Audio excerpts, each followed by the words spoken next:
Thank you honourable deputy chairman साहब, vice chairman साहब। पूरा तारतम्य ही टूट गया हेल्थ और फैमिली वेलफेयर की बहस में। कहा तो हम ये सोच रहे थे कि शुरुआत एक मिनट सर, इनका टाइम अभी से शुरू कर दीजिए, आप यहां से शुरू कर लीजिए जी। तो कहते हैं ना कि कुछ कटी हिम्मतें सवाल में उम्र, कुछ उम्मीदें जवाब में। तो मंत्री महोदय दो लोग थे यहां, तो अपनी बात वहां से रखना चाहता था। एक बहुत ही अनयूजुअल चीज से शुरू करूंगा अपनी बातचीत। माननीय उपसभापति महोदय, हाल के दिनों में एक किताब पढ़ी, बड़ी प्यारी किताब है। एक पत्रकार हैं, उल्लेख केरला के हैं, उन्होंने लिखा है मैड अबाउट क्यूबा। क्यूबा हम सबके बचपने से एक अट्रैक्शन का पॉइंट हुआ करता था, और उसमें बताऊं खास तौर पर क्यूबन पब्लिक हेल्थ सिस्टम एक बड़े साम्राज्य से लड़ने के बावजूद क्यूबा ने यह सुनिश्चित किया कि उनके लोगों का जीवन स्तर मानवीय सूचकांक के हर चीज पर ऊपर जाए। ये क्यूबा ने किया।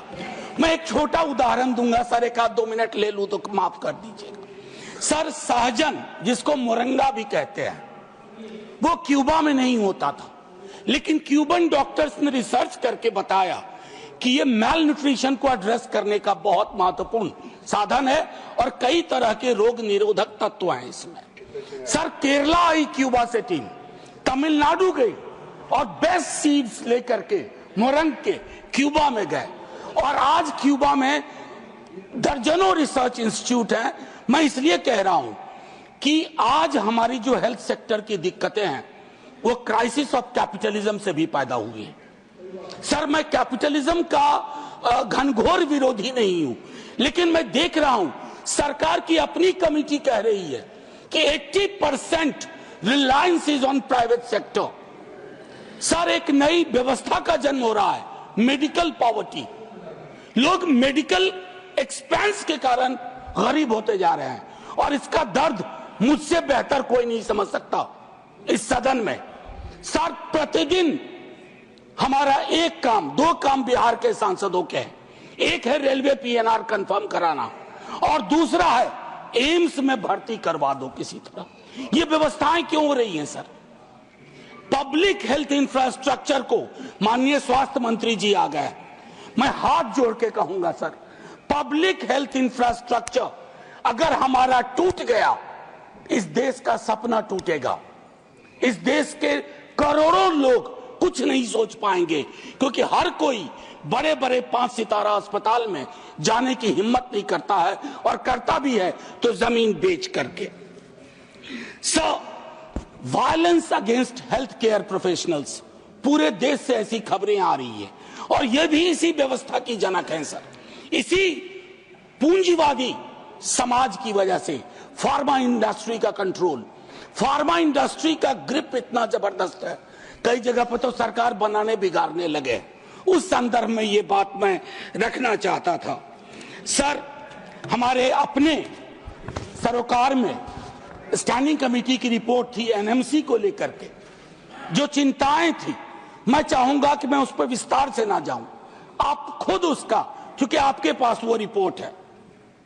Sir contractuality of health care professional, इसकी वजह से भी क्या हो रहा है कि पब्लिक हेल्थ केयर प्रोफेशनल, चाहे डॉक्टर हो, एक्सपर्ट्स हो, टेक्नीशियंस हो, नर्सेस हो, वो प्राइवेट सेक्टर की ओर मूव कर रहे हैं, और ये लग रहा है जैसे कि किसी के इशारे पे हो रहा है, किसी के इरादे से हो रहा है। ये चिंता का विषय है। और एक तरह से जो मैंने पहले भी कहा कि गवर्नमेंट का एक डिस्कनेक्ट है प्रिवेंटिव पब्लिक हेल्थ से, और वो भी फार्मा इंडस्ट्री का देखिए उसमें ग्रिप। फार्मा इंडस्ट्री के लिए जो रोग महत्वपूर्ण है, जिनकी दवाइयां महंगी है, जिनसे पैसे इकट्ठा होते हैं, धन इकट्ठा होते हैं, उन पे ज्यादा जोर है। सर इससे पहले कि मैं 2-3 चीजें छोटी छोटी कहूंगा, बजट को लेकर के, बजट एलोकेशन को लेकर के हमारे तमाम साथी बोल चुके हैं, मैं उस पर वक्त नहीं लूंगा। लेकिन सर कोविड वाले पीरियड में हमारा बजटरी एलोकेशन बढ़ा होगा, उसको बढ़ा था, उसको एपिसोडिक ना रहने दिया जाए, उसको एक निरंतरता प्रदान की जाए, बजटरी एलोकेशन बढ़ाया जाए।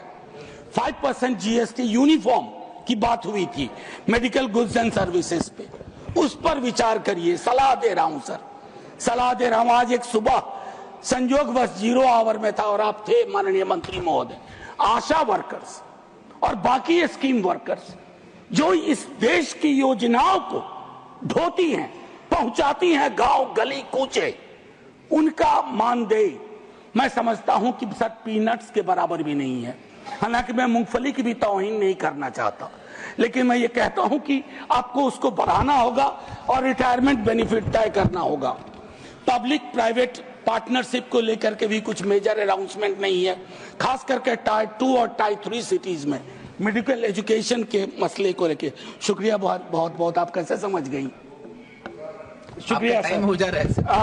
10% R&D फंड उसके लिए। अब सर मैंने पहले कहा बिहार से आता हूं, हम लोगों का बहुत बड़ा ताल्लुक है एम्स से। सर इससे पहले कि भूल जाऊं, एम्स कई जगह बना है, नए एम्स बने हैं, पुरानी सरकार ने बनाया, आपने भी बनाया। लेकिन सर मैं माफी के साथ एक कहता हूं, दिल्ली के एम्स की एक संस्कृति है, culture of all India institute of medical science. Culture surgically implanted नहीं हो सकता, ये ऑर्गेनिक पैदा करना होगा। कहीं ना कहीं वो कमी रह रही है। मैं एक कहूं कि बिहार में आपने सब राज्यों को कहा 8% खर्च करो, बिहार में 5.7% है। सर 1-2 मिनट बस माफी के साथ। हमारा एनएचएम के अंदर lowest per capita grant Bihar को है। हम मुफ्त में बदनाम हुए बजट में, सब लोगों ने कहा बिहार को दे दिया, बिहार को दे दिया।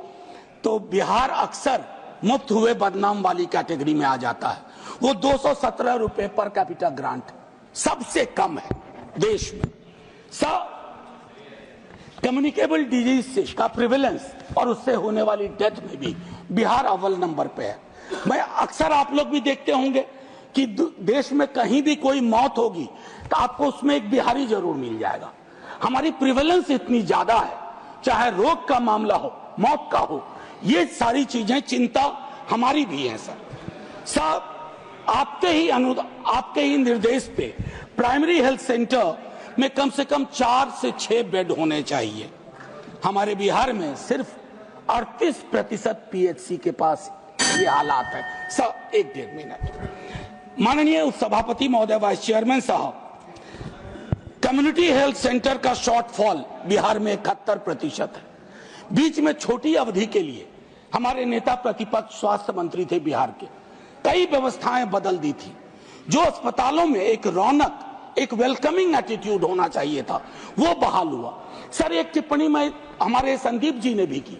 सर ये जो पहले हम लोग लाइफ इंश्योरेंस का एक स्लोगन पढ़ते थे, जीवन के साथ भी जीवन के बाद भी, आज उसके मानी बदल गए हैं सर। बीमा कंपनियों का ही हम जीवन बीमा कर रहे हैं और उनके जीवन के साथ भी उनके जीवन के बाद भी उसके मायने बदल गए हैं सर। ये चिंता का विषय है सर। एक छोटी टिप्पणी करके, कम्युनिटी हेल्थ सेंटर के शॉर्टफॉल 71% कहा। मेडिकल सीट्स जो अगर रीजन के हिसाब से देखें तो बिहार की मेडिकल सीट्स महाराष्ट्र की 30% ओनली। एक एम्स की मांग अक्सर होती है, माननीय स्वास्थ्य मंत्री जी हैं, एक बार मांगा था, उन्होंने कहा था बगल में दरभंगा में है। मैं कोसी क्षेत्र के लिए एक बात कहना चाहूंगा कि एक पीजीआई टाइप इंस्टीट्यूट माननीय मंत्री महोदय और महोदय, सभी महोदय, सहरसा में, कोसी के रीजन में sir. Please wind up, you asked for 2 minutes extra, I have given you 2.5 minutes. 30 second दे दीजिए सर। पहली बार तो आपको बैठा देख रहा हूं, अच्छा भी लग रहा है। मैं सिर्फ ये कह रहा हूं कि एक पीजीआई टाइप इंस्टीट्यूट सहरसा में, और एक आखिरी अपने प्रोफेशन के बारे में, मैं सोशल वर्क से आता हूं। There is a position in hospitals called medical social work. Sir उसकी पे पैरिटी नहीं है, उसको एक बार दिखवा लीजिएगा। कई ऐसे एम्स हैं भुवनेश्वर जो डीयू के हमारे डिपार्टमेंट की डिग्री को कहते हैं कि हम इसे नहीं मानते। ऐसे कैसे चलेगा सर? छोटी मोटी टिप्पणी से अगर किसी को कष्ट हुआ हो तो मैं माफी चाहता हूं सर। अच्छे वक्त में आए आप। जय हिंद।